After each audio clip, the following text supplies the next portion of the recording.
Assalamualaikum warahmatullahi wabarakatuh. Bismillahirrahmanirrahim. Innal hamdalillah nahmaduhu wa nasta'inuhu wa nastaghfiruh wa na'udzu billahi min shururi anfusina wa sayyiati a'malina. Man yahdihillahu fala mudilla lahu wa man yudlil fala hadiya lahu. Wa ashhadu an la ilaha illallah wahdahu la syarika lah wa ashhadu anna Muhammadan 'abduhu wa rasuluh. يا أيها الذين آمنوا اتقوا الله حق تقاته ولا تموتن إلا وأنتم مسلمون يا أيها الناس اتقوا ربكم الذي خلقكم من نفس واحدة وخلق منها زوجها وبث منهما رجالا كثيرا ونساء واتقوا الله الذي تساءلون به والأرحام إن الله كان عليكم رقيبا يا أيها الذين آمنوا اتقوا الله وقولوا قولا سديدا يصلح لكم أعمالكم ويغفر لكم ذنوبكم ومن يطع الله ورسوله فقد فاز فوزا عظيما أما بعد فإن أصدق الحديث كتاب الله وأحسن الهدي هدي محمد sallallahu alaihi wa ala alihi wasallam wa syarrul umuri muhdatsatuha wa kullu muhdatsatin bid'ah wa kullu bid'atin dhalalah wa kullu dhalalatin finnar.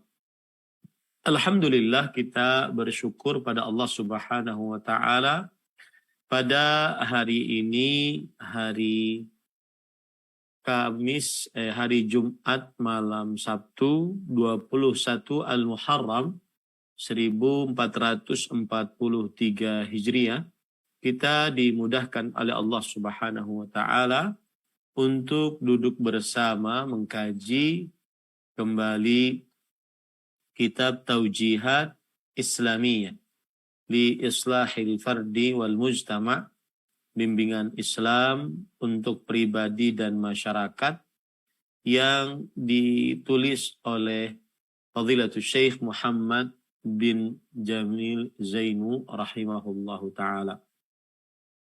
Salawat dan salam semoga selalu Allah berikan kepada Nabi kita Muhammad sallallahu alaihi wa ala alihi wasallam, pada keluarga beliau, para sahabat, serta orang-orang yang mengikuti beliau sampai hari kiamat kelak. Dengan nama-nama Allah yang husna dan sifat-sifatnya yang ulia, kita berdoa, Allahumma inna nas'aluka ilman nafi'an wa rizqan tayyiban wa amalan mutaqabbala. Allahumma amin. Ahibati fillah, afanillah wa iyyakum. Kaum muslimin yang saya cintai karena Allah, semoga Allah Subhanahu wa taala selalu memberikan afiat kepada kita di dunia dan di akhirat. Pada pertemuan sebelumnya kita sudah sampai kepada pembicaraan yaitu ta'allamil wudu'a wassalah. Belajarlah wudu dan sholat. Kita sudah membicarakan wudu, kemudian kita sudah masuk ke dalam perihal sholat. Rakaat yang pertama, yaitu penulis rahimahullahu ta'ala berkata,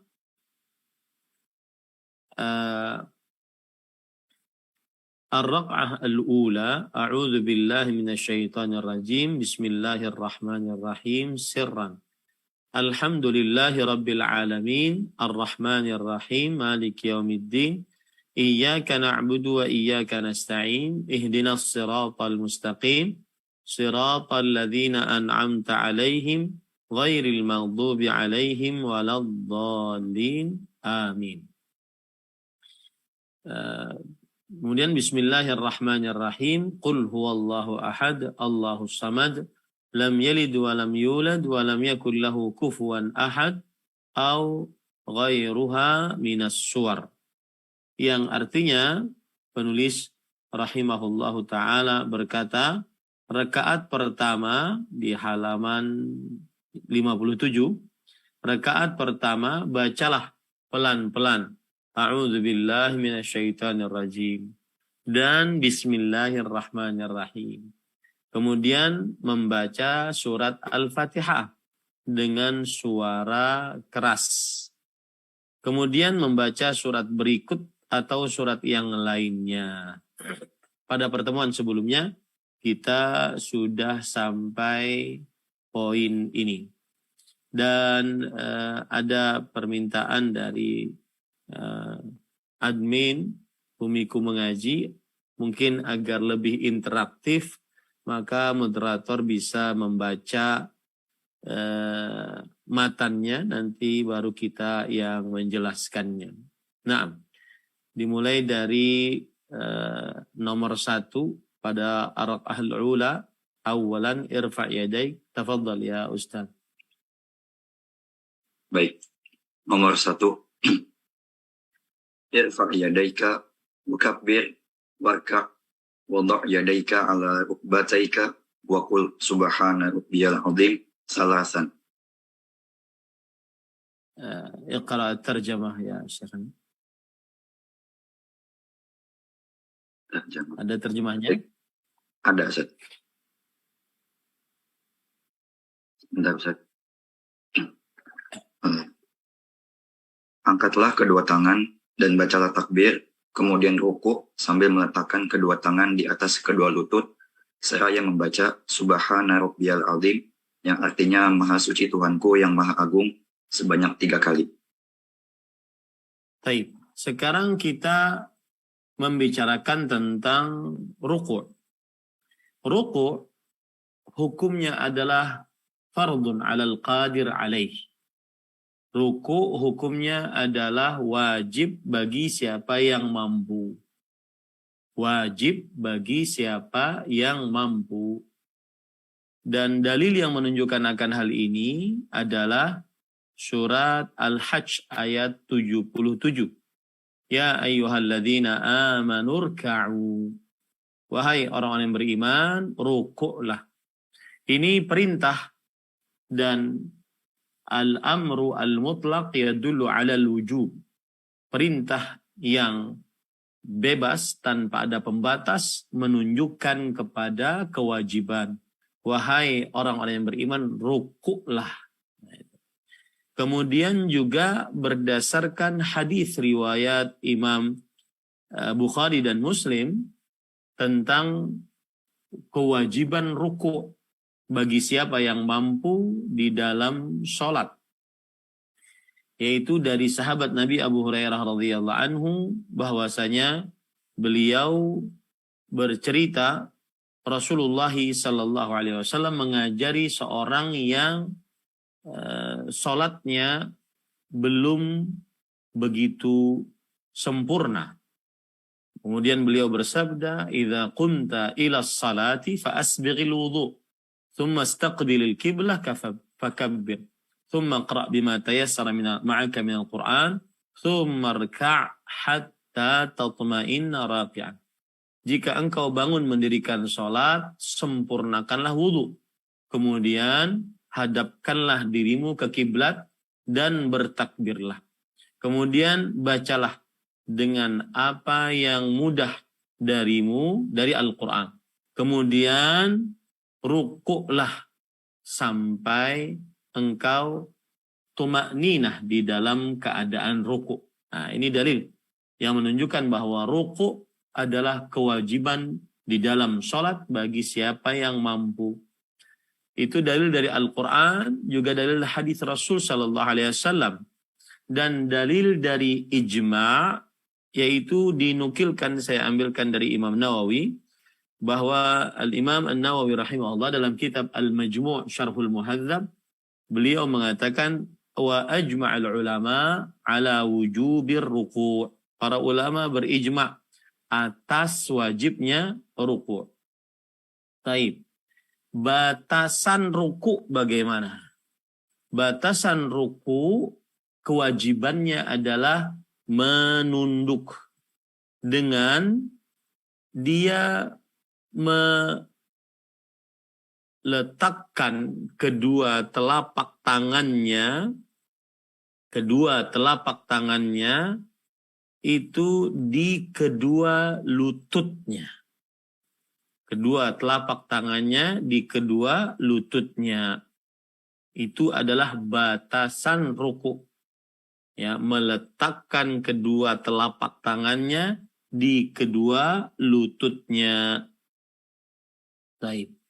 Ini tentunya bagi manusia yang normal, ya, tidak terlalu tinggi, tidak juga terlalu rendah. Dan ini batasan ruku yang seperti ini adalah mazhab jumhur ahli fikih dari mazhab Maliki, mazhab Syafi'i, mazhab Hambali. Disebutkan oleh Imam An-Nawawi rahimahullah dalam kitab beliau Al-Majmu', al-haddul fasilu baina haddir ruku'i wa haddil qiyam an tanala rahatahu rukbatayhi law madda yadayhi fahadha haddur ruku'. Batasan yang membedakan antara ruku' dengan berdiri adalah kedua telapak tangannya memegang kedua lututnya jika dia julurkan kedua tangannya tersebut. Nah, ini adalah batasan ruku. Ya, ini adalah batasan ruku. Kemudian adapun dalil atas batasan ruku tadi, yaitu hadis riwayat Imam Bukhari dari Zaid bin Wahab. Beliau bercerita, ra'a Hudzaifatu rajulan la yutimmu ruku'a was sujuda. Yang artinya Hudzaifah bin Al-Yaman radhiyallahu anhu melihat seorang yang tidak menyempurnakan rukuknya dan sujudnya. Lalu beliau berkata, ma sallaita, engkau belum salat. Lau mitta ala ghairil fitrah allati fatarallahu Muhammadan sallallahu alaihi wa ala alihi wasallam alaiha. Jika engkau mati, maka engkau mati di atas selain fitrah yang Allah fitrahkan Nabi Muhammad sallallahu alaihi wasallam di atasnya. Begitu juga berdasarkan hadis riwayat Imam Abu Dawud, Imam Tirmidzi, dan hadisnya disahihkan oleh Imam Al-Albani rahimahullah dari Abu Mas'ud Al-Badri radhiyallahu anhu, bahwa Nabi Muhammad sallallahu alaihi wasallam bersabda, la tujzi'u salatul rajul hatta yuqima dhahrahu fir ruku' was sujud. Tidak sah salat seseorang sampai menegakkan punggungnya di dalam ruku' dan di dalam sujud. Ya, di dalam ruku' dan di dalam sujud. Begitu juga dijelaskan oleh Al-Buhuti dalam Kashful Qina' bahwa annahu la yusamma raki'an bidunin hina. Tidak dinamakan orang ruku' tanpa menunduk. Ya, tanpa menunduk. Bihaitsu yumkinuhu massu rukbatayhi biyadayhi. Yang mana dia bisa memegang kedua lututnya dengan kedua telapak tangannya. Wala yakhruju an haddil qiyam illa ar-ruku' illa bihi. Dan tidak keluar dari batasan berdiri kepada ruku' kecuali dengan itu tadi. Itulah batasan ruku'. Kemudian ahibati fillah afanillah wa iyyakum, lalu bagaimanakah sifat ruku' yang dijelaskan di dalam hadis-hadis Rasul sallallahu alaihi wasallam. Tadi penulis rahimahullahu taala mengatakan, angkatlah kedua tangan dan bacalah takbir. Kemudian ruku' sambil meletakkan kedua tangan di atas lutut seraya membaca Subhana Rabbiyal Azim. Maha suci Tuhanku yang maha agung 3 kali. Baik, kita sekarang berarti berbicara tentang takbir perpindahan. Ya, berbicara tentang takbir perpindahan. Para ikhwah yang dirahmati oleh Allah Subhanahu wa taala, ketika seorang mau ruku', maka dia mengangkat kedua tangannya. Ya, mengangkat kedua tangannya. Sebagaimana disebutkan oleh Syekh di sini, angkatlah kedua tangan. Tapi tidak dijelaskan kedua tangannya itu diangkat di mana. Ya, kedua tangannya itu diangkat di mana. Maka kedua tangannya antara dua, di sejajar dengan telinga atau sejajar dengan bahu. Nah, ya. Sejajar dengan bahu. Telinga atau sejajar dengan bahu. Ya. Nah, begitu. Dan bacalah takbir. Ya, Allahu Akbar. Membaca takbir bisa antara dua. Yang pertama, ketika kita mengangkat, kita bertakbir. Atau ketika seseorang sudah bergerak, baru dia bertakbir. Dua-duanya diperbolehkan. Kemudian ruku sambil meletakkan kedua tangan di atas kedua lutut seraya membaca Subhana rabbiyal azim, Maha suci Tuhanku yang maha agung sebanyak 3 kali. Taib. Dianjurkan saat ruku untuk bersandar dengan kedua tangan pada kedua lutut. Ya. Sebagaimana dijelaskan oleh para ulama. Di antaranya Imam Ibnul Munzir. Beliau berkata, faqad sabatatil akhbar an Rasulillah sallallahu alaihi wasallam annahu wada'a yadayhi ala rukbatayhi. Telah tetap riwayat-riwayat dari Rasulullah sallallahu alaihi wasallam bahwa beliau meletakkan kedua tangannya di atas kedua lututnya. Wa dalla khabaru Sa'id bin Abi Waqqas, Sa'ad bin Abi Waqqas, wa dalla khabaru Sa'd bin Abi Waqqas radhiyallahu anhu ala naskh at-tatbiq wan nahyi anhu. Wa la yaqulanna qailun innal musalli bil khiyar in sha'a tabbaqa yadayhi baina fakhidayhi wa in sha'a wada'a yadayhi ala rukbatayhi. Lianna fi khabari Sa'd an-nahi anhu wa mimman rawina anhu min ashabi Rasulillah SAW annahu wada'a ala rukbatayhi wa amara bi wad'il yadaini ala rukbatain Umar ibn al-Khattab wa Ali ibn Abi Talib wa Sa'd ibn Abi Waqqas wa Abdullah ibn Umar. Jadi di sini dijelaskan oleh Ibnul Munzir bahwa telah tetap riwayat dari Rasulullah SAW meletakkan kedua tangan di atas kedua lutut. Ya, di atas kedua lutut. Dan ada sebagian orang yang mengatakan bahwa dia meletakkannya di atas pahanya. Ya, di atas pahanya. Jadi pas ruku meletakkannya di atas pahanya. Ini tidak benar.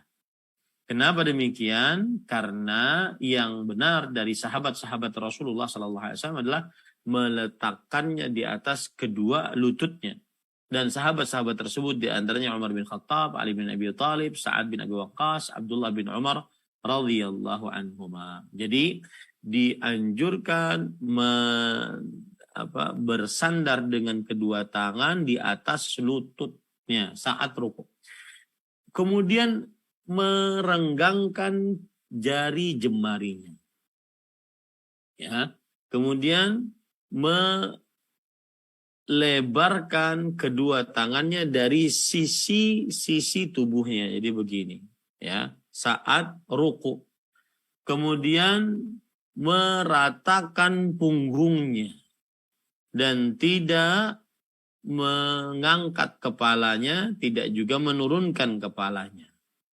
Nah, ini sifat ruku dengan kesepakatan mazhab fikih yang empat. Mazhab Hanafi, Maliki, Syafi'i, Hambali. Ya, seperti itu. Jadi bersandar dengan kedua tangannya di atas kedua lututnya, bukan pahanya. Kemudian setelah itu merenggangkan jari jemarinya. Kemudian melenggangkan kedua tangannya dari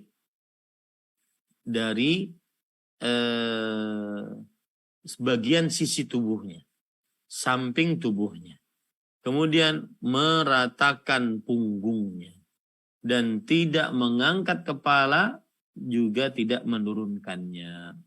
Dalil yang menunjukkan akan hal ini hadis riwayat Muslim dari Aisyah radhiyallahu anha bahwa beliau bercerita kana Nabi sallallahu alaihi wasallam idza raqa' lam yarfa' ra'sahu wa lam yusawwibhu walakin baina dzalik. Bahwa Nabi Muhammad sallallahu alaihi wasallam beliau jika ruku, beliau tidak mengangkat kepalanya, tidak juga menurunkannya, akan tetapi di antaranya. Ini para ikhwan yang dirahmati oleh Allah Subhanahu wa taala. Begitu juga dalil hadis riwayat Bukhari dari Muhammad bin Amr bin Atha bahwa beliau pernah duduk bersama para sahabat Rasul sallallahu alaihi wasallam, lalu setelah itu mereka mengingat tentang salat Nabi Muhammad sallallahu alaihi wasallam.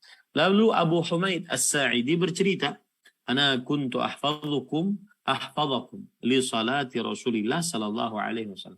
Aku adalah orang yang paling hafal di antara kalian tentang sifat salat Rasulullah sallallahu alaihi wasallam. Ra'aituhu idza kabbara ja'ala yadayhi hidha'a mankibai. Nah, ini tadi.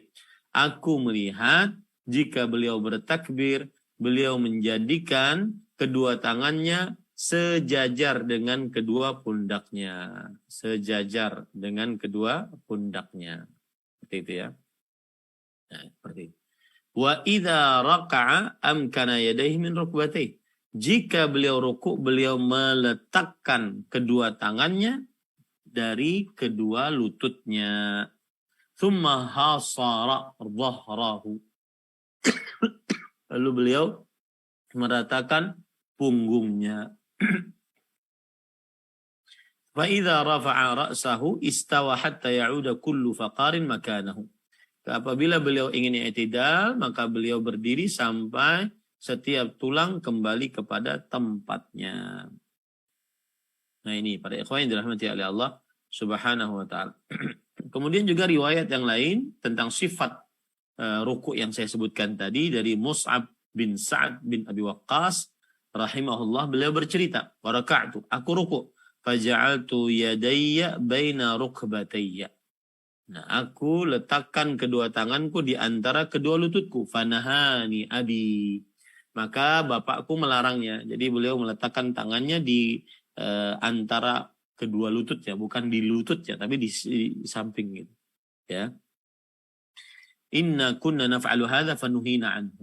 Kata Sa'ad bin Abi Waqqas radhiyallahu anhu, sahabat Rasul sallallahu alaihi wasallam, kami melakukan ini dahulu di zaman Rasul sallallahu alaihi wasallam, lalu kami dilarang untuk melakukannya. Wa umirna an nad'a aydina 'ala rukabi, dan kita diperintahkan untuk meletakkan tangan-tangan kita di atas lutut-lutut kita.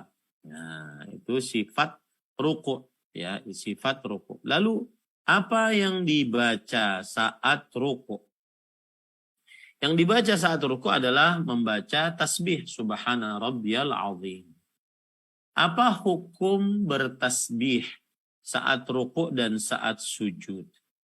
Maka terjadi ikhtilaf di antara para ulama rahimahumullahu ta'ala tentang hukum bacaan subhana rabbiyal azim saat ruku' atau subhana rabbiyal a'la saat sujud. Ada dua pendapat, ada yang mengatakan wajib dan ada yang mengatakan sunnah. Ya, ada yang mengatakan wajib dan ada yang mengatakan sunnah. Yang mengatakan wajib mazhab Hambali. Kemudian sebagian ulama ahli hadis, sebagaimana dikatakan oleh Imam An-Nawawi rahimahullahu ta'ala, wa'lam anna at-tasbiha fi ar-ruku'i was-sujudi sunnah ghairu wajib. Wa hadha madhhabu Malik wa Abi Hanifah wa Syafi'i rahimahullah wal jumhur. Wa aujabahu Ahmadu rahimahullah wa ta'ifatun min a'immatil hadis. Yang artinya, dan mengucapkan tasbih saat ruku' dan saat sujud hukumnya sunnah, bukan wajib. Ini adalah pendapat madhab Imam Malik, Imam Abi Hanifah, Imam Syafi'i, dan juga jumhur, mayoritas para ulama. Dan Imam Ahmad mewajibkannya dan juga sebagian dari ulama hadis. Ya, sebagian dari ulama hadis.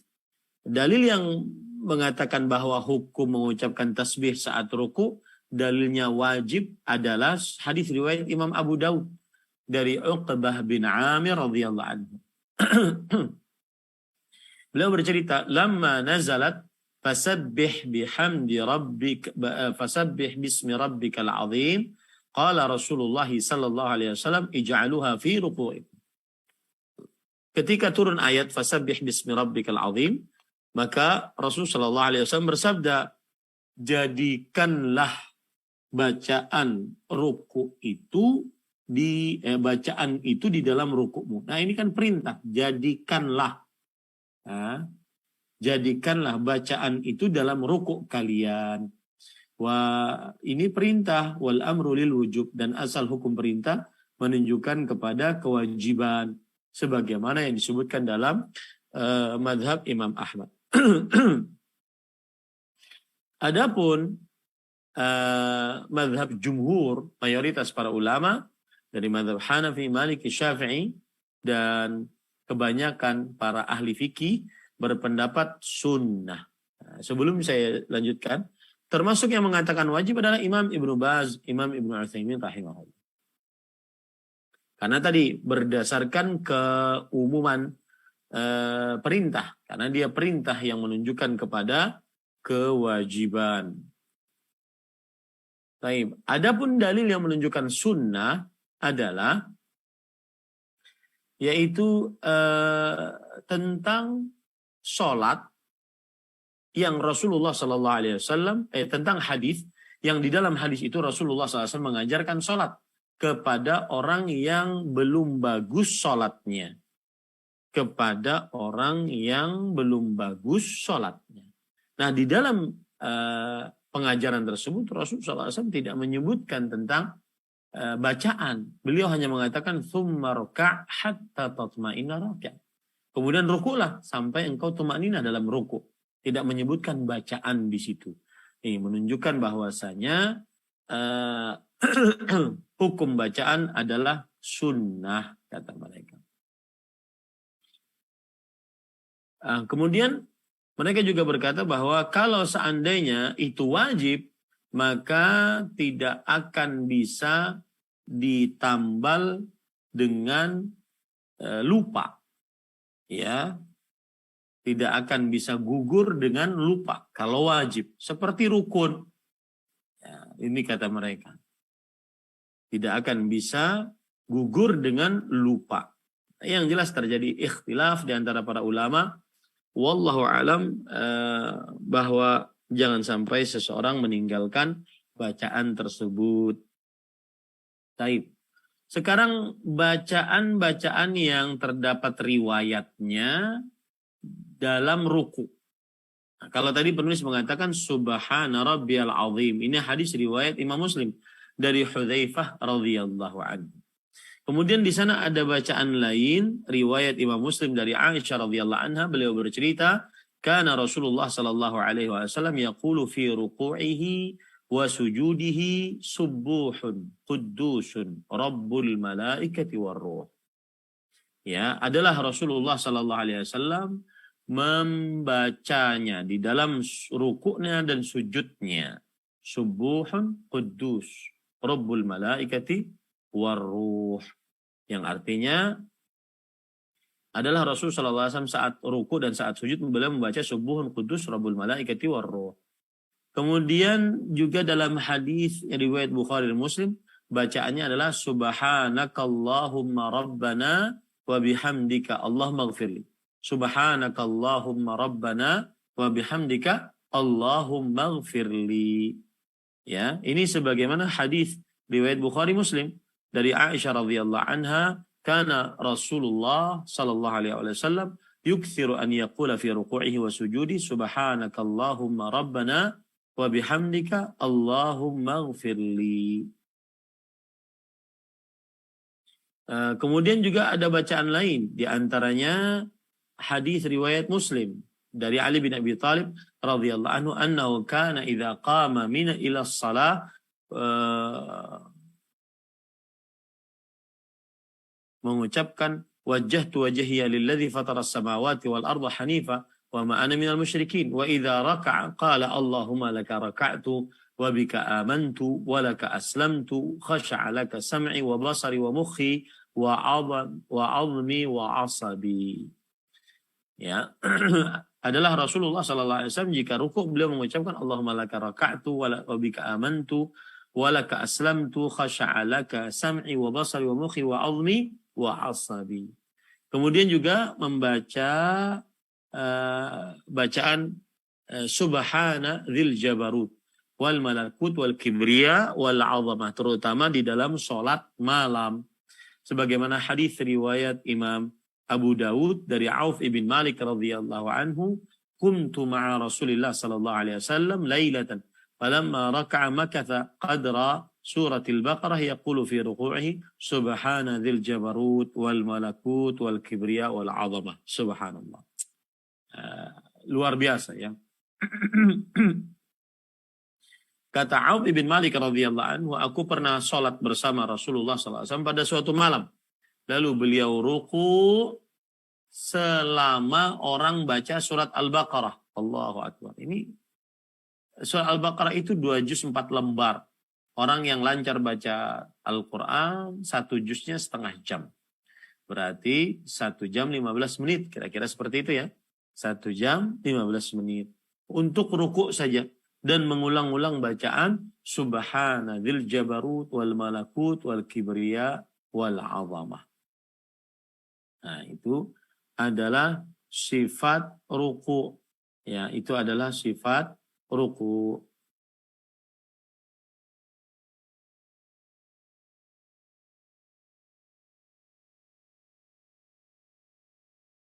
Baik. Kemudian ahibati fillah afanillah wa iyyakum.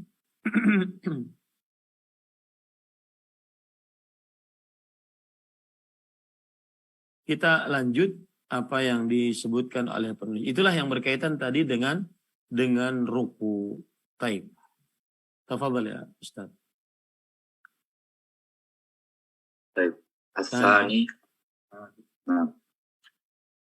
Irfa' ra'saka wa yadaika wa qul sami'allahu liman hamidah Allahumma rabbana lakal hamdu. Nah, sekarang nah, iqra, terjemah. Terjemah Syakafan. Angkat kepala dan kedua tanganmu sambil membaca sami'allahu liman hamidah Allahumma rabbana lakal hamdu. Nah, artinya Allah mendengar orang yang memujinya. Ya Allah, wahai Tuhan kami, puji-pujian hanya untukmu. Baik. Bismillah. Alhamdulillah. Wassalatu wassalamu ala rasulillah. Kita lanjutkan. Kemudian para ikhwan yang dirahmati oleh Allah subhanahu wa ta'ala. Lalu kita membicarakan tentang ruku. I'tidal. Setelah ruku, maka kemudian kita membicarakan tentang i'tidal. Yang pertama kita bicarakan adalah hukum i'tidal. Hukum i'tidal.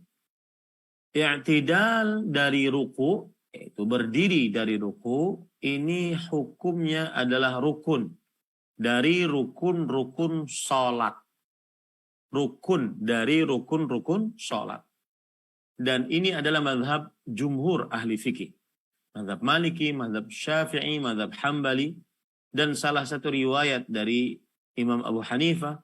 Dan salah satu pendapat Abu Yusuf dari mazhab Hanafi.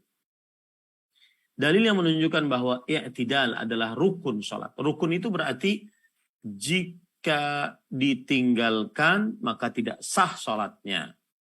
Ya, tidak sah di sholatnya. Dan tidak dapat dibayar atau ditambal dengan sujud sahwi. Tidak bisa.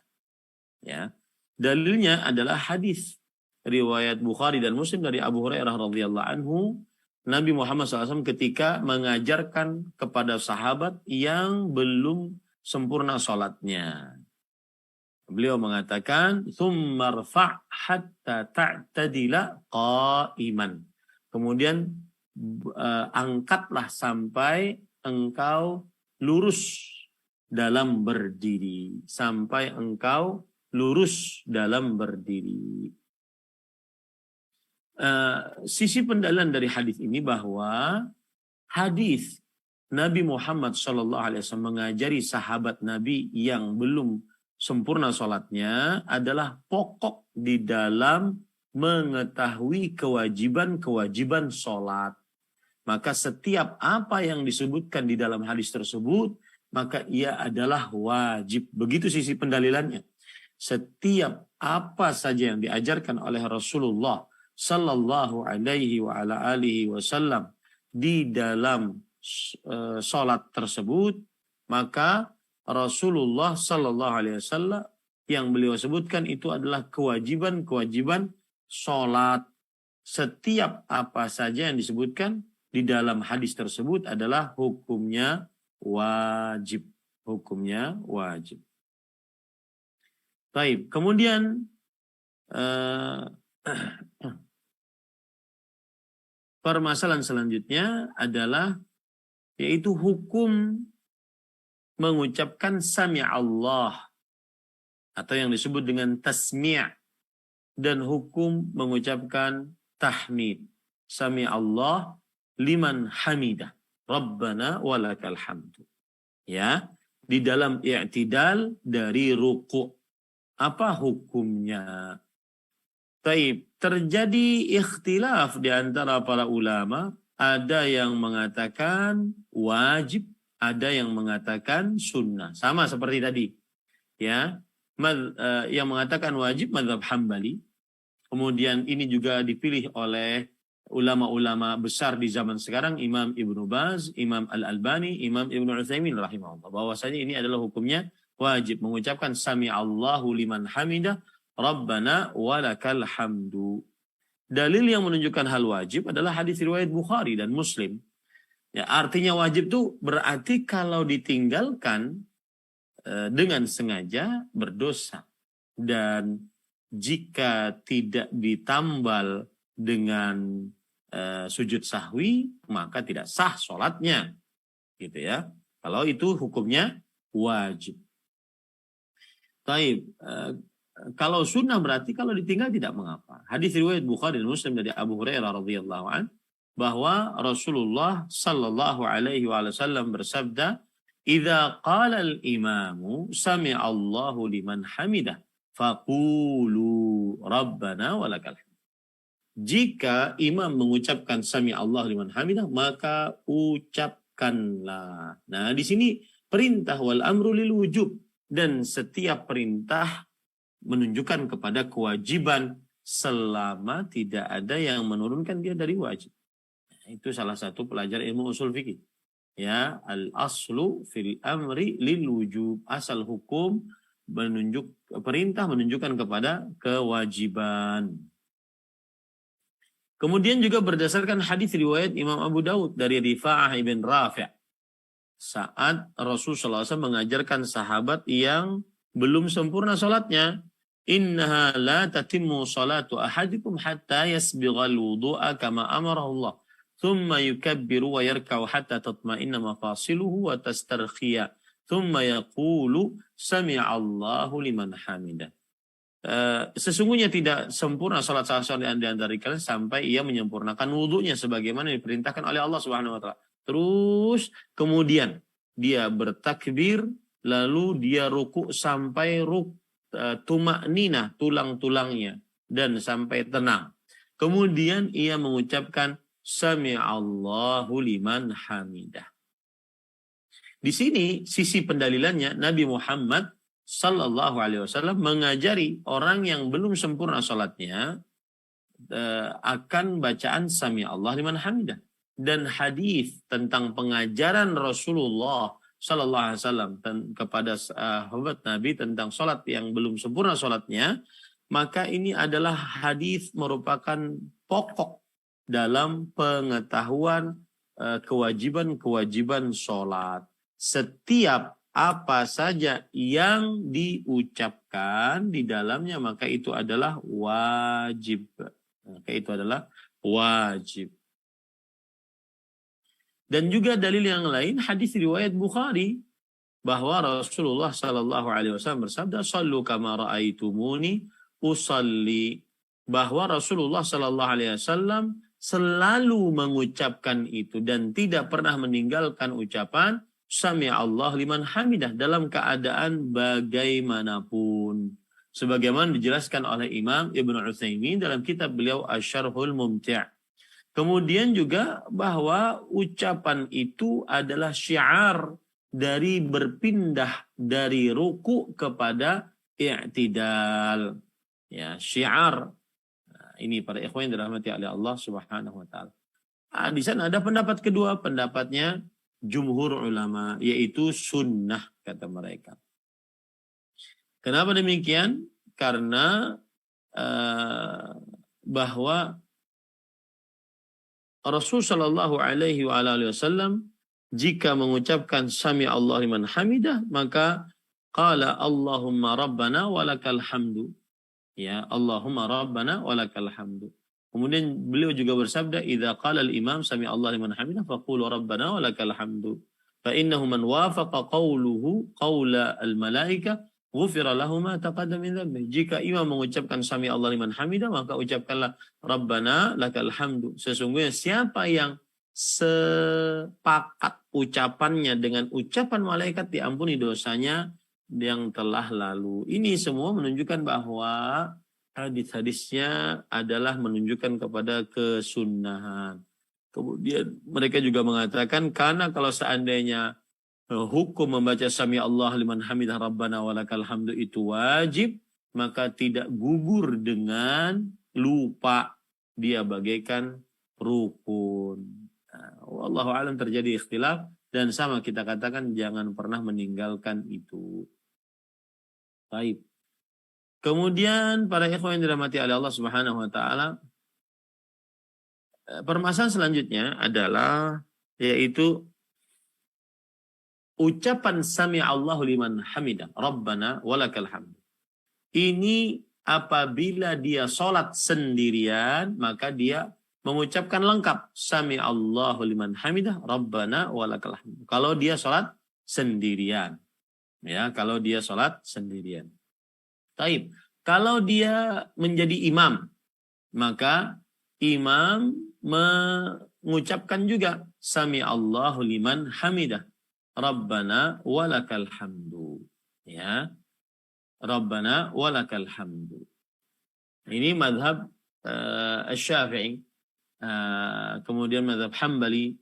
Salah satu riwayat dari perkataan Imam Abu Hanifah dan perkataan Muhammad dan juga Abu Yusuf dari madhab Hanafi, dan ini adalah pendapatnya sebagian ulama salaf, ya, sebagaimana dinukilkan oleh Imam An-Nawawi rahimahullah bahwa anna madhhabana annahu yaqulu fi hal irtifa'ihi sami Allahu liman hamidah fa idza istawa qa'iman qala rabbana walakal hamdu ila akhirih wa annahu yustahabbu al-jam'u baina hadaini adh-dhikrain lil imani wal ma'mumi wal munfarid.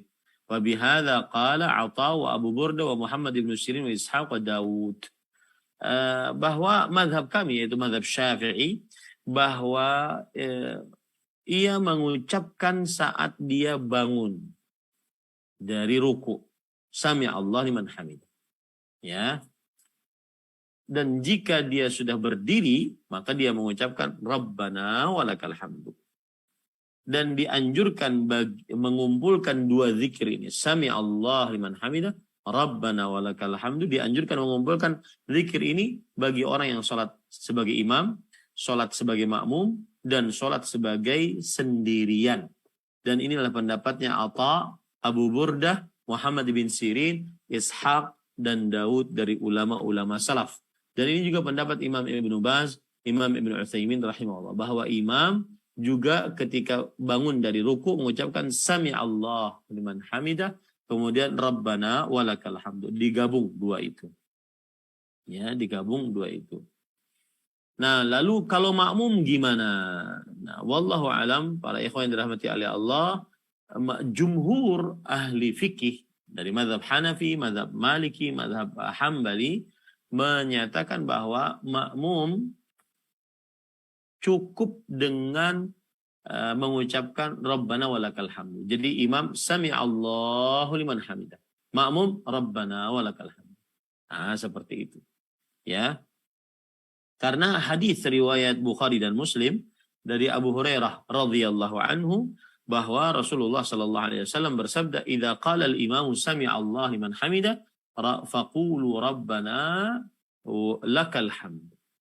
Jika imam mengucapkan sami'allahu liman hamidah, maka ucapkanlah Rabbana lakal hamdu. Ya, tetapi wallahu alam pendapat yang dikuatkan tadi kita kuatkan pendapat yang lain yaitu mazhab Syafi'i bahwa makmum juga mengucapkan sami'allahu liman hamidah. Ya, sebagaimana imam mengucapkan sami'allahu liman hamidah. Nah, ini para ikhwan. Tapi permasalahan yang berkaitan dengan i'tidal juga adalah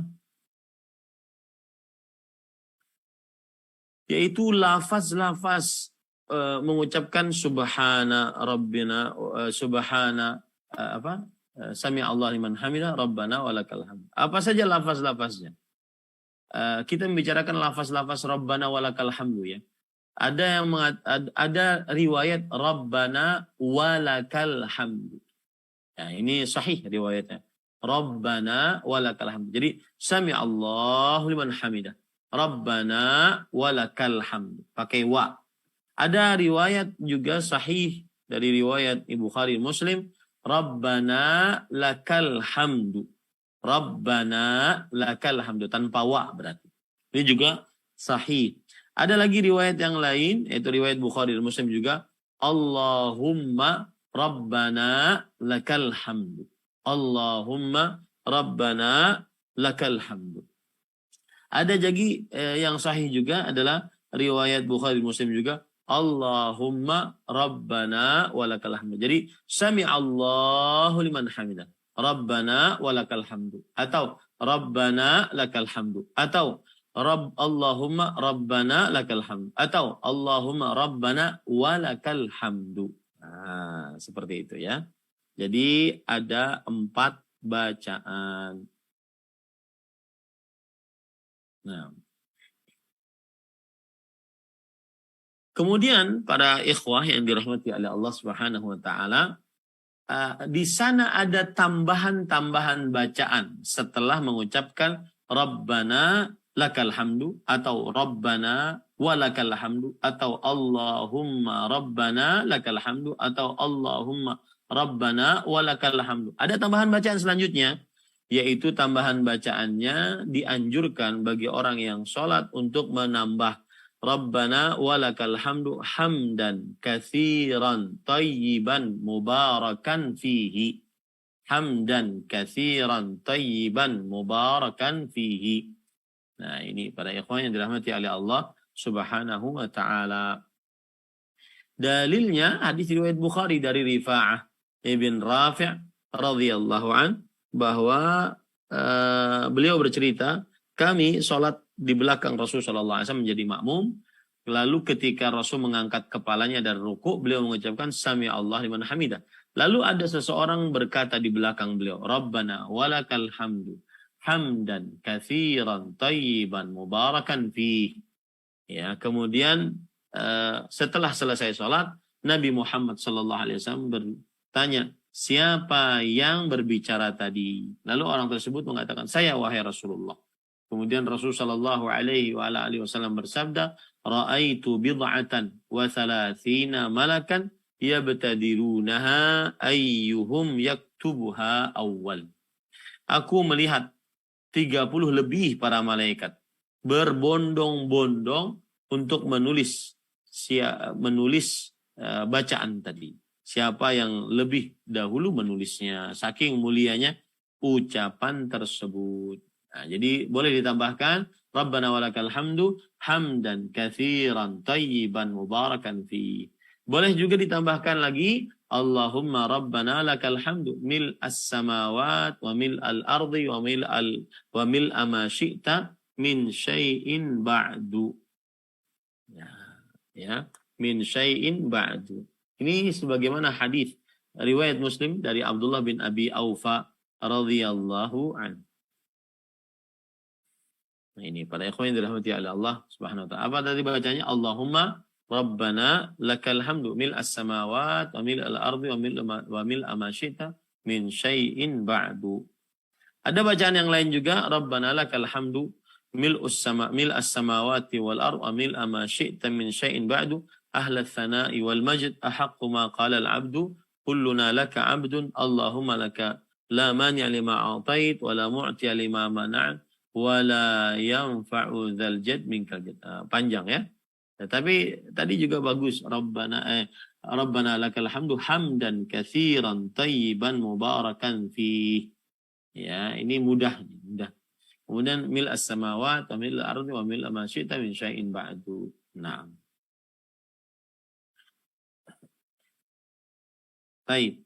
Sekarang setelah ruku kemudian i'tidal. Saat i'tidal, apakah meletakkan tangan kanan di atas tangan kiri setelah bangun dari ruku? Ya, terjadi ikhtilaf di antara para ulama untuk meletakkan tangan kanan di atas tangan kiri setelah bangun dari ruku. Ada 3 pendapat di sini. Ya, ada 3 pendapat. Pendapat yang pertama, disunnahkan meletakkan tangan kanan di atas tangan kiri setelah bangun dari ruku.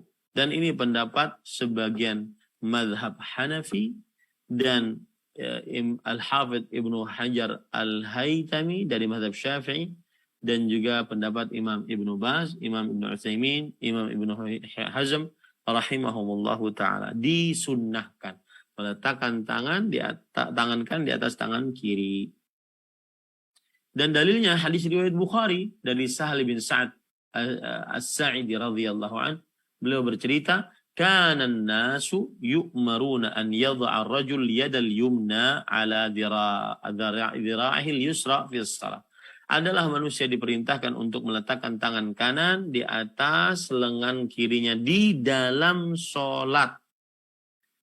Ya, di dalam salat. Dalam salat umum berarti.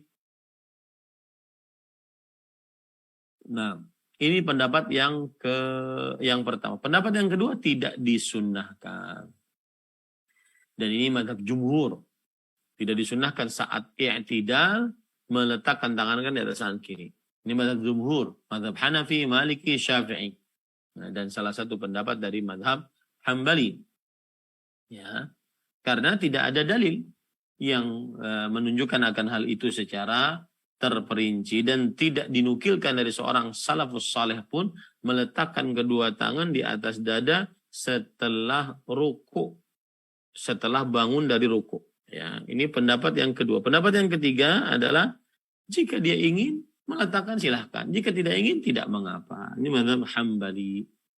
Karena tidak ada dalil yang khusus yang menunjukkan akan itu. Wallahu alam, pendapat yang dikuatkan pendapat jumhur bahwa tidak disunnahkan.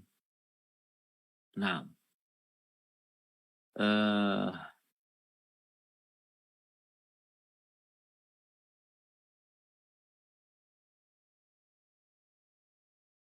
ya, kiranya cukup dulu sampai di situ karena waktu sudah sekitar. Saya lanjutkan sedikit tentang sujud ya. Masih 53 menit sampai 1 jam baru kita masuk kepada sesi pertanyaan. Nah, tafadhal Ustaz. Ar-raqmu tsalits.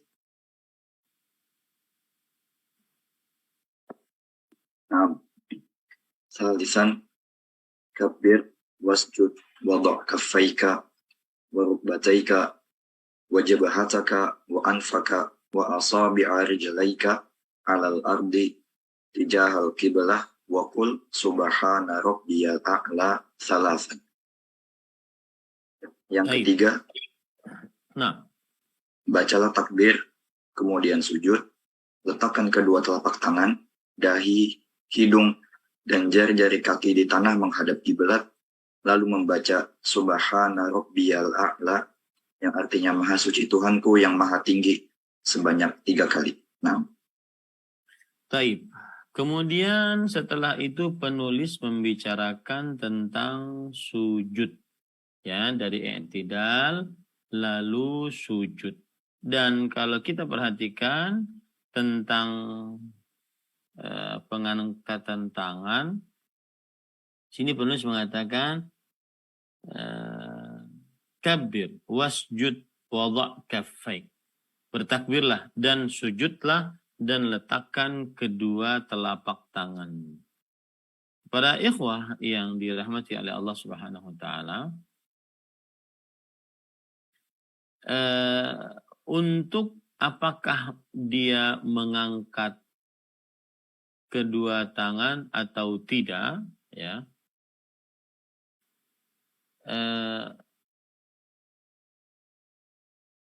Maka kita mengangkat kedua tangan itu saat takbiratul ihram, kemudian saat saat mau ruku, dan saat bangun dari ruku.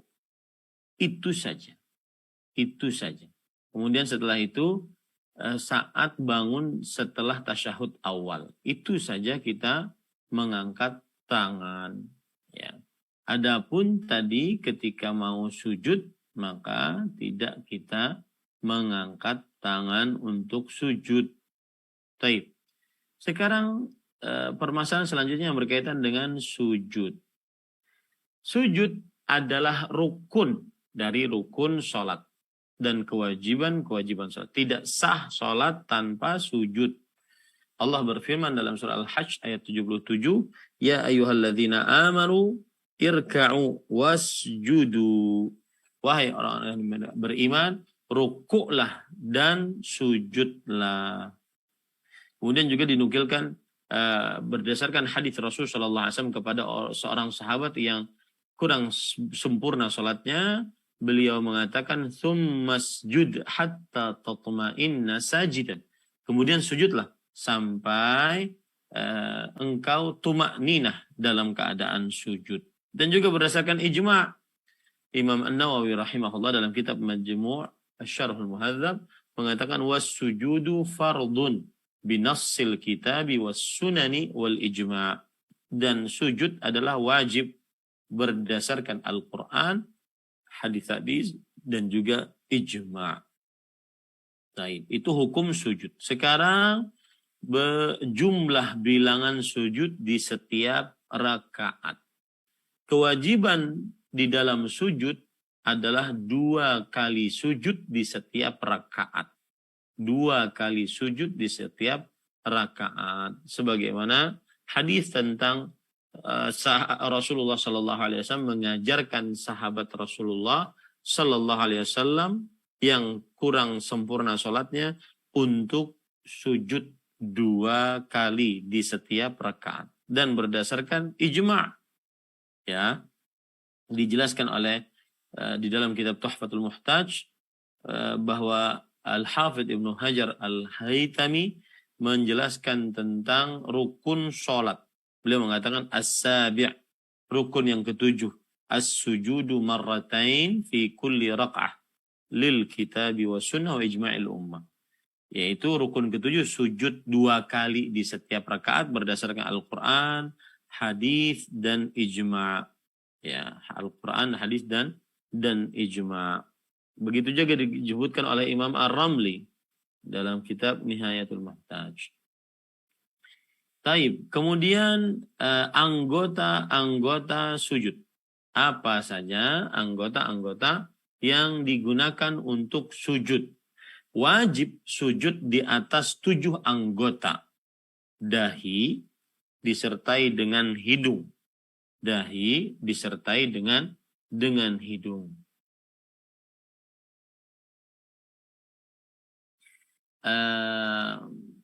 Hidung ini terjadi ikhtilaf di antara para ulama. Ya, hidung, dahinya iya. Hidung itu terjadi ikhtilaf di antara para ulama.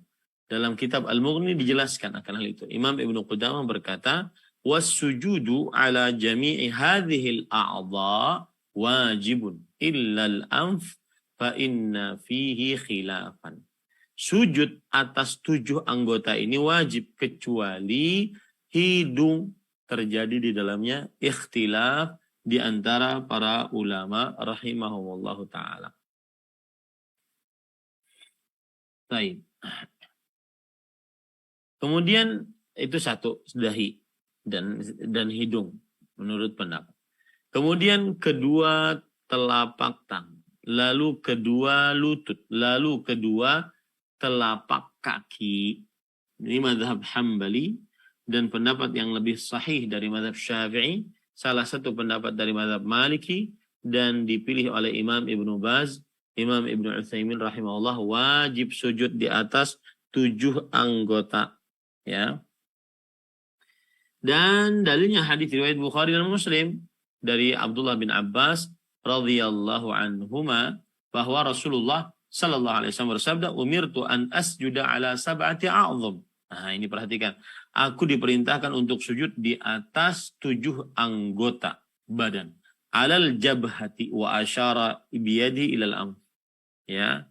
Dan beliau memberikan isyarat ke hidung juga, dari dahi ke hidung.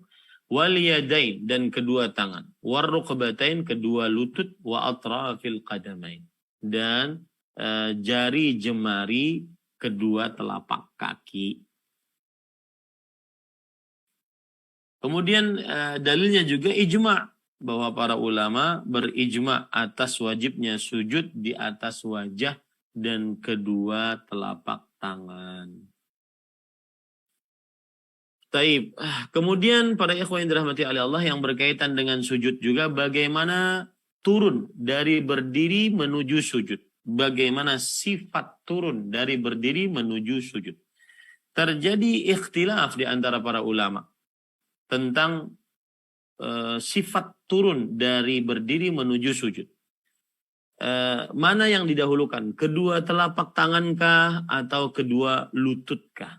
Ya, mana yang didahulukan? Ada 2 pendapat di sini. Yang pertama, disunnahkan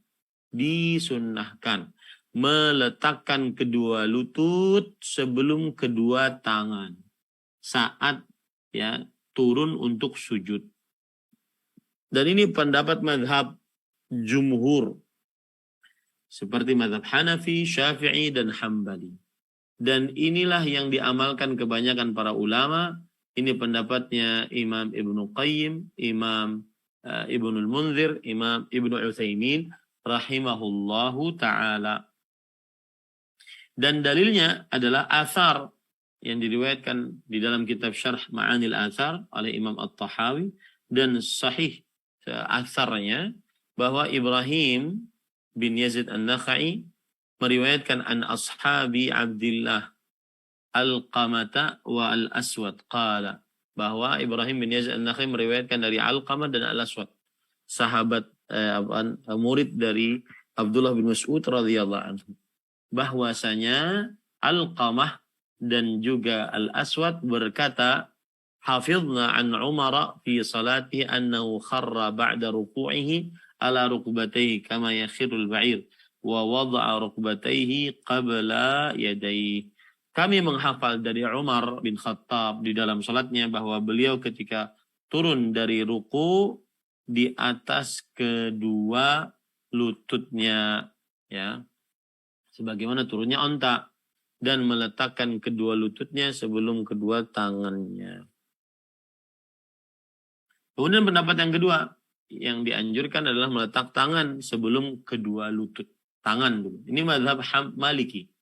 Dan salah satu riwayat dari mazhab dari perkataan Imam Ahmad, kemudian pendapatnya Imam Al-Auza'i, kemudian juga ini adalah pendapatnya para ahli hadis dan Imam Al-Albani rahimahullahu ta'ala, yaitu meletakkan kedua lutut dahulu, ya, meletakkan kedua lutut terdahulu.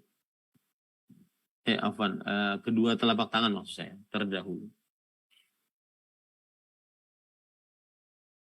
Kemudian pada ikhwan yang dirahmati oleh Allah, begitu juga Abdullah bin Umar, diceritakan oleh Nafi', kana bin Umar yada'u yadayhi qabla rukbatayhi. Adalah Abdullah bin Umar radhiyallahu anhu meletakkan kedua tangannya sebelum kedua lututnya. Kemudian juga disebutkan oleh Al-Hafidh Ibnu Hajar Al-Asqalani rahimahullah dalam kitab Al-Fathul Bari bahwa sifat turun dari berdiri menuju rukuk seperti itu adalah lebih khusyuk, lebih menunjukkan kepada kekhusyuan. Kemudian juga disebutkan oleh Al-Hafidh Ibnu Hajar dalam kitab Fathul Bari bahwa mendahulukan kedua lutut atau mendahulukan kedua tangan dibandingkan kedua lutut adalah agar tidak memberikan rasa sakit saat seseorang ingin sujud dengan mendahulukan kedua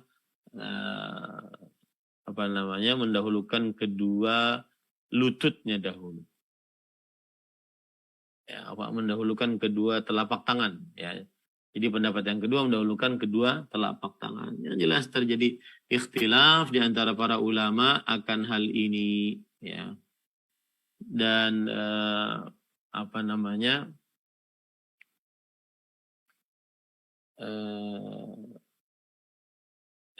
kalau di dalam permasalahan-permasalahan fikih yang memang tidak berpengaruh kepada akidah, maka berlapang dadalah, tapi kita berhak untuk memilih yang kita anggap lebih kuat pendapat tersebut. Dan wallahu alam pendapat yang lebih kuat adalah meletakkan kedua telapak tangan terlebih dahulu sebelum kedua lutut.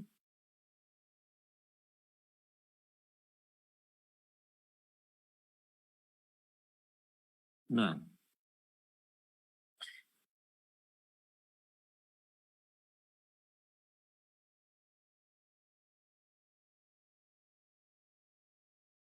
sekarang kemudian sifat rukuk.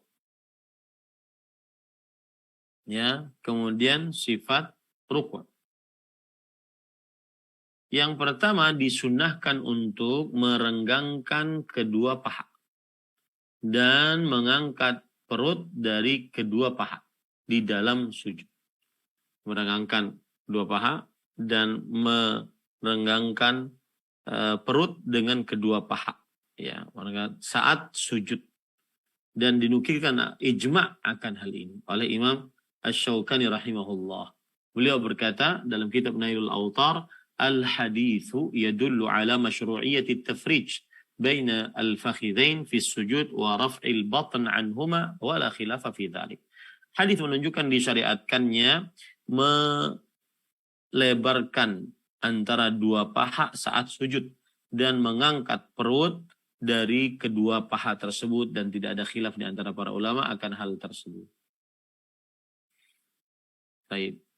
Sekarang tempat meletakkan kedua tangan saat sujud, ya.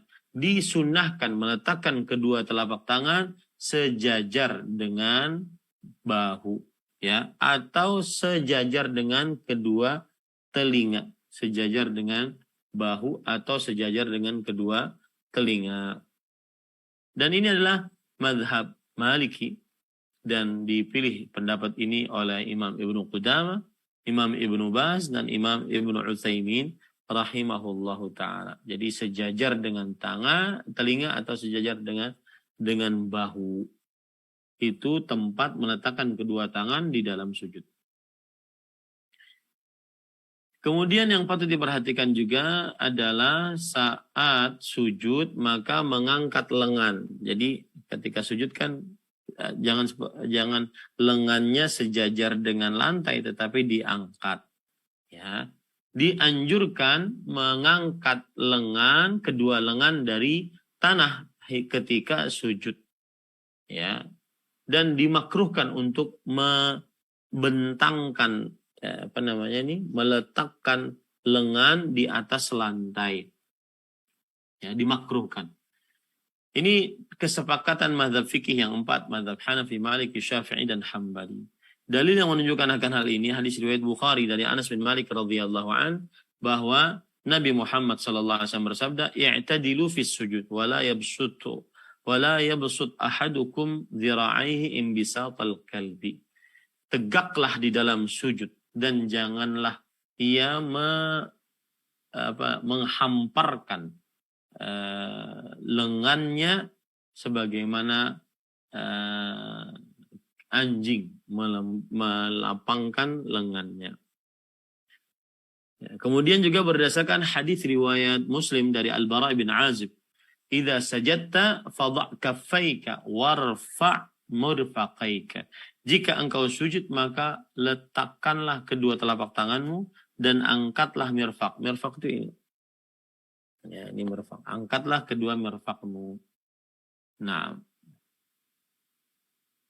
kemudian selanjutnya yang berkaitan dengan sujud juga adalah hendaknya jari jemari tangan kita menghadapkan ke kiblat. Jari jemari tangan kita menghadapkan ke kiblat.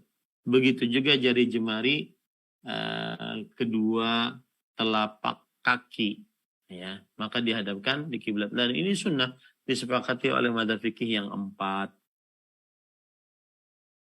Nah, lalu setelah itu terakhir tentang sujud, apa yang dibaca saat sujud. Nah, ini ada beberapa bacaan.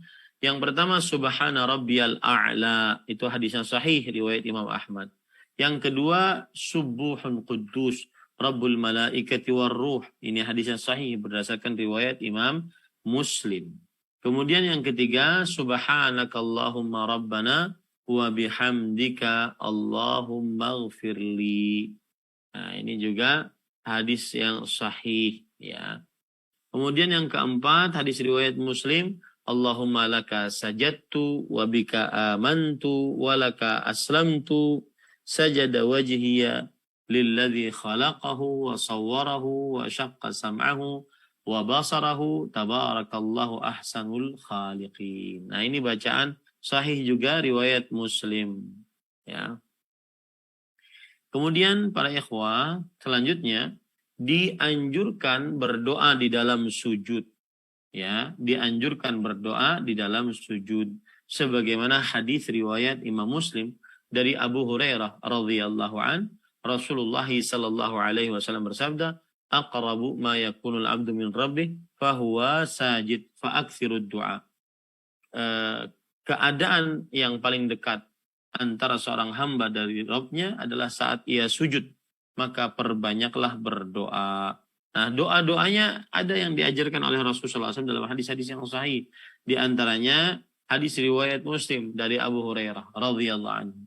Allahumma ghfirli dzambi kullahu diqqahu wa jillahu wa awwalahu wa akhirahu wa alaniyatahu wa sirrahu. Nah, ini bagus mungkin moderator mencari di di kitab-kitab hadis, kemudian dinukilkan di chat sehingga para jamaah bisa menghafalnya, terutama yang pakai harokatnya. Kemudian begitu juga riwayat yang lain, yaitu Allahumma ghfirli ma asrartu wa ma a'lantu. Nah, ini salah satu bacaan doa Rasulullah SAW saat sujud. Dan sering saya ditanya tentang apa hukum membaca doa dengan bahasa Indonesia saat sujud. Terjadi ikhtilaf di antara para ulama. Wallahu alam, saya lebih mengambil pendapat atau menguatkan pendapat. Yang pertama, yang paling utama adalah membaca bacaan yang sering dibaca oleh Rasulullah SAW saat sujud. Ya, saat sujud. Yang kedua, kalau seandainya ingin menambah, maka dipersilahkan dia nambah dari Al-Quran atau hadis Rasulullah SAW. Meskipun tidak dibaca oleh Rasulullah SAW saat sujud. Ya. Kemudian yang ketiga, apabila dia ingin menambah dengan doa tersendiri, apa yang dia ingin ucapkan dalam bahasa Arab, maka tidak mengapa. Yang keempat, apabila dia ingin menambah dan dia ingin ucapkan dalam bahasa Indonesia, maka pada saat itu dia tidak melakukannya kecuali bagi yang seseorang tidak sanggup untuk berbicara, berdoa dengan bahasa Arab. Dan ini terjadi ikhtilaf di antara para ulama rahimahumullahu ta'ala. Nah, itu kira-kira selesai permasalahan sujud, ya. Berarti nomor ketiga. Insya Allah kita lanjutkan. Mudah-mudahan Bapak, Ibu, Saudara-saudari jamaah bumiku mengaji bersabar ya dengan permasalahan-permasalahan yang panjang dari permasalahan-permasalahan sholat. Karena memang seperti itu kalau belajar intensif tentang sholat. Wallahu a'lam. Assalamualaikum Ustaz atas materi yang diberikan hari ini. Selanjutnya kita masuk ke sesi tanya jawab. Ana coba bacakan Ustadz yang sudah masuk via kolom chat terlebih dahulu.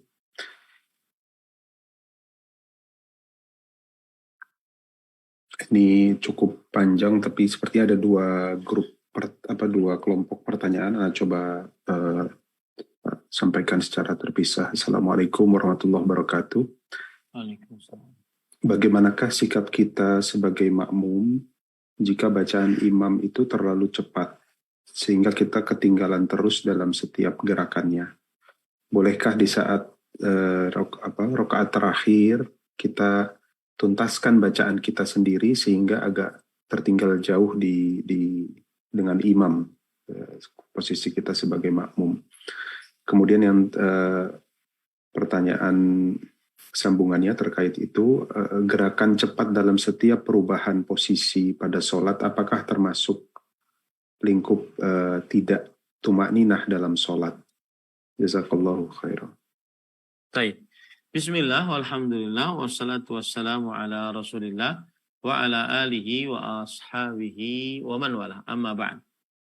Apabila imam terlalu cepat, maka kita sebagai makmum ada dua keadaan. Jika cepatnya itu mengurangi tumakninah atau lebih tepatnya tidak tumakninah, maka pada saat itu kita tidak boleh mengikutinya karena yang tidak tumakninah tidak sah sholatnya. Tetapi kalau seandainya dia tumakninah cuma bacanya terlalu cepat, saya nggak selesai membacanya, maka ikuti imam meskipun belum selesai baca.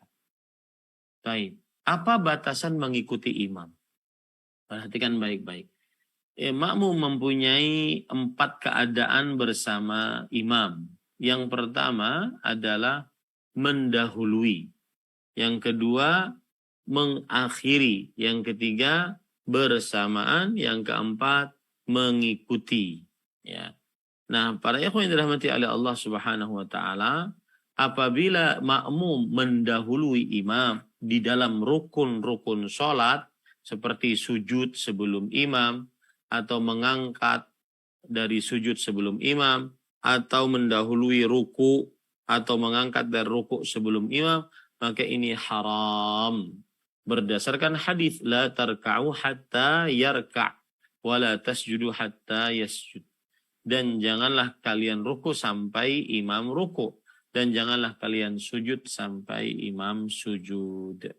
Dan Rasulullah SAW bersabda, ini menunjukkan bahwa mengangkat kepala, mendahului imam, itu akan dirubah kepalanya menjadi kepala keledai. Atau menjadikan bentuk tubuhnya dari bentuk keledai. Keledai. Rasulullah SAW bersabda, "Ama yakhsha alladhi yarfa'u ra'sahu qabla al-imam an yuhawwila Allahu ra'sahu ra'sa himar aw yaj'ala suratahu surata himar." Apakah tidak takut orang yang mengangkat kepalanya sebelum imam untuk dirubah oleh Allah Subhanahu wa taala kepalanya kepala keledai atau dijadikan bentuk rupanya seperti bentuk keledai. Nah, ini termasuk kekeliruan, haram hukumnya. Yang kedua adalah melambatkan dari imam. Nah, melambatkan dari imam ada 2 keadaan. Melambatkan karena ada alasan, melambatkan tanpa ada alasan. Yang pertama, melambatkan karena ada alasan. Maka pada saat itu dia kemudian mengerjakan apa yang dia sudah terlambat. Dan mengikuti imam dan tidak ada dosa atasnya. Ini para ikhwan yang dirahmati oleh Allah Subhanahu wa taala. Seperti misalkan seseorang dia kelupaan. Ya, ataupun dia tidak mendengar imam. Nah, ini kalau seandainya dia melambatkan dari imam karena ada alasan. Adapun melambatkan dari imam karena tidak ada alasan, ya, maka di sini ada dua macam. Jika melambatkan dari imam, dia akhirnya ketinggalan rukun, ya, maka pada saat itu berarti dia tidak sah sholatnya bersama imam tersebut. Dia tidak sah sholatnya bersama imam tersebut.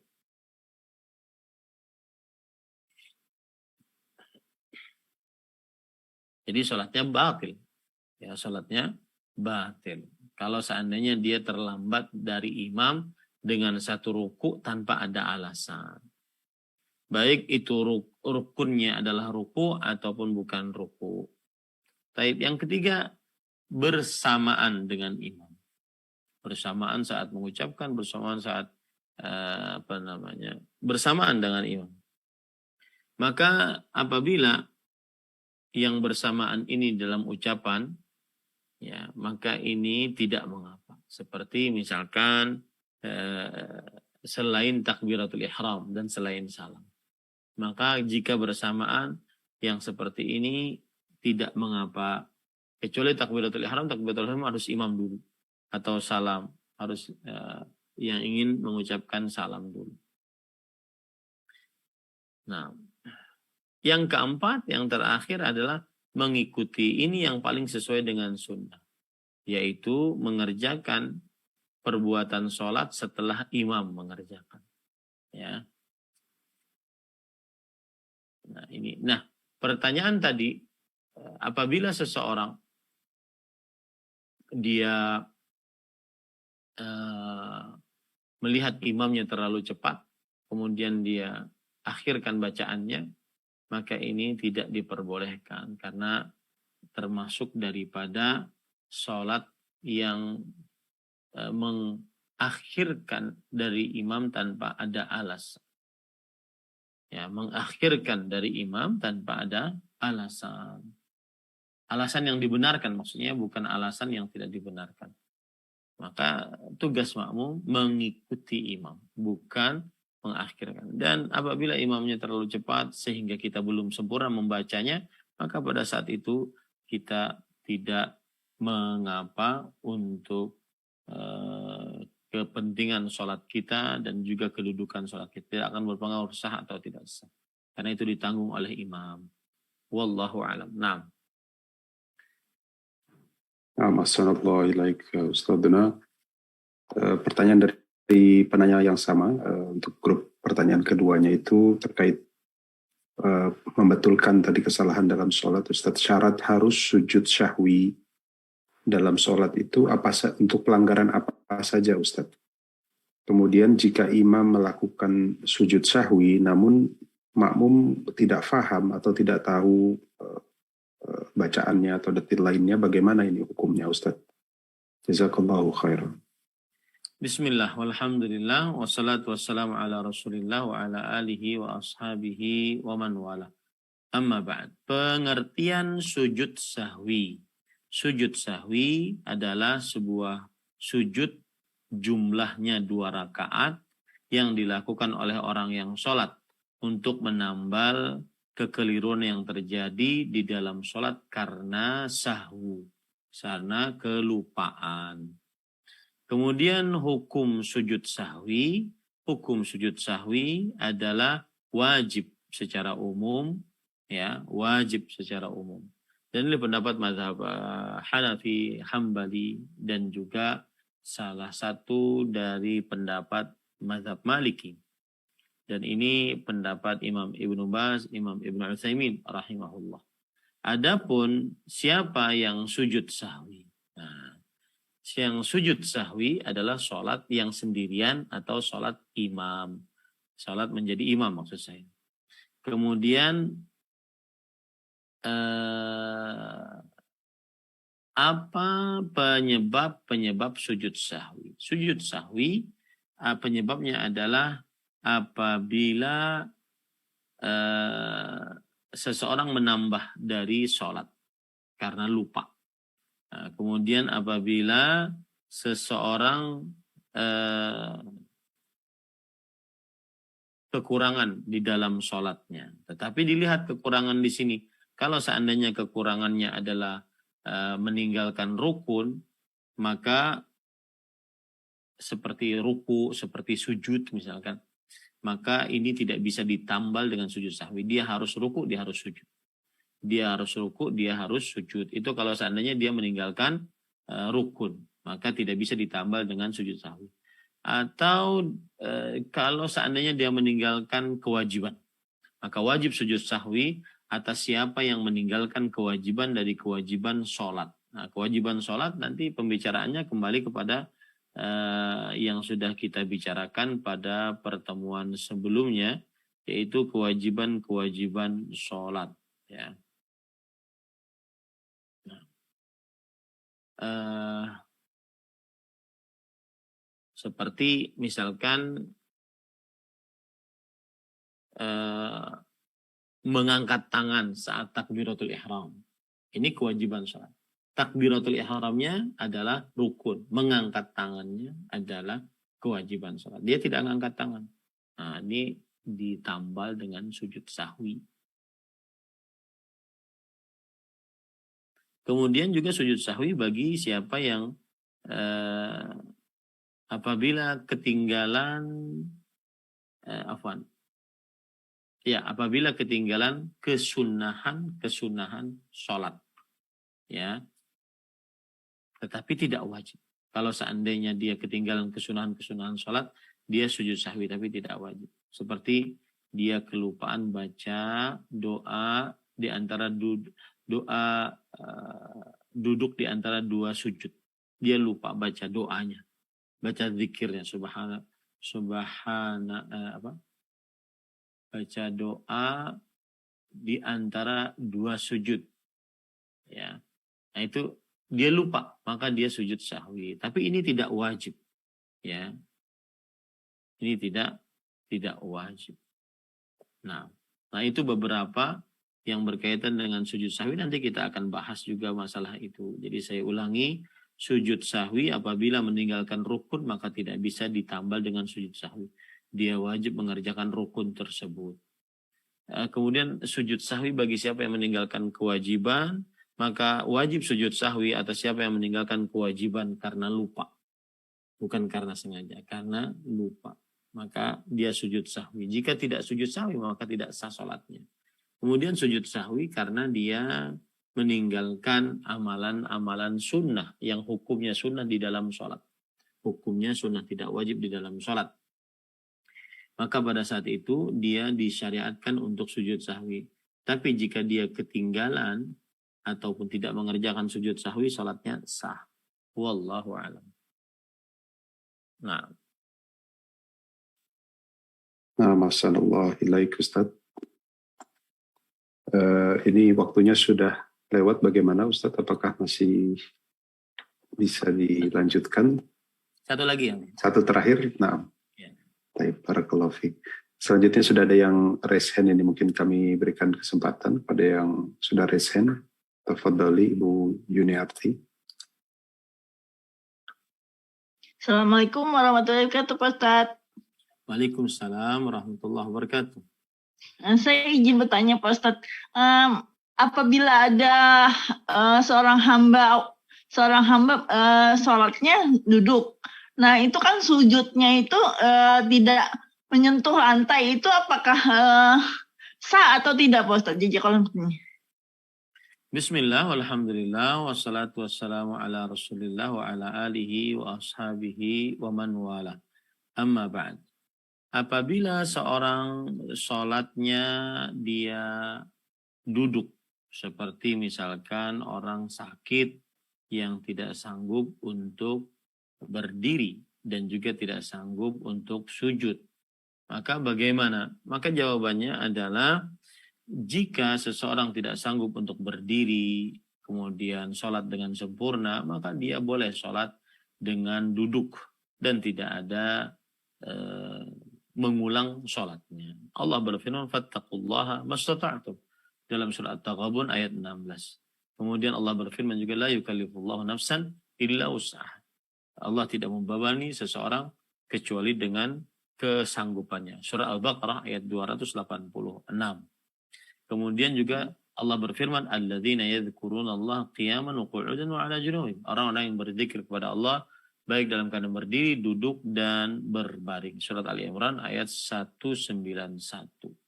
Maka para ikhwan yang dirahmati oleh Allah Subhanahu wa taala, pada saat itu dia salat sesuai dengan kemampuannya. Dalam hadis yang diriwayatkan oleh Imam Bukhari dari Imran bin Husain radhiyallahu anhu, beliau mempunyai penyakit bawasir, ya, yaitu penyakit pada pantatnya, mohon maaf.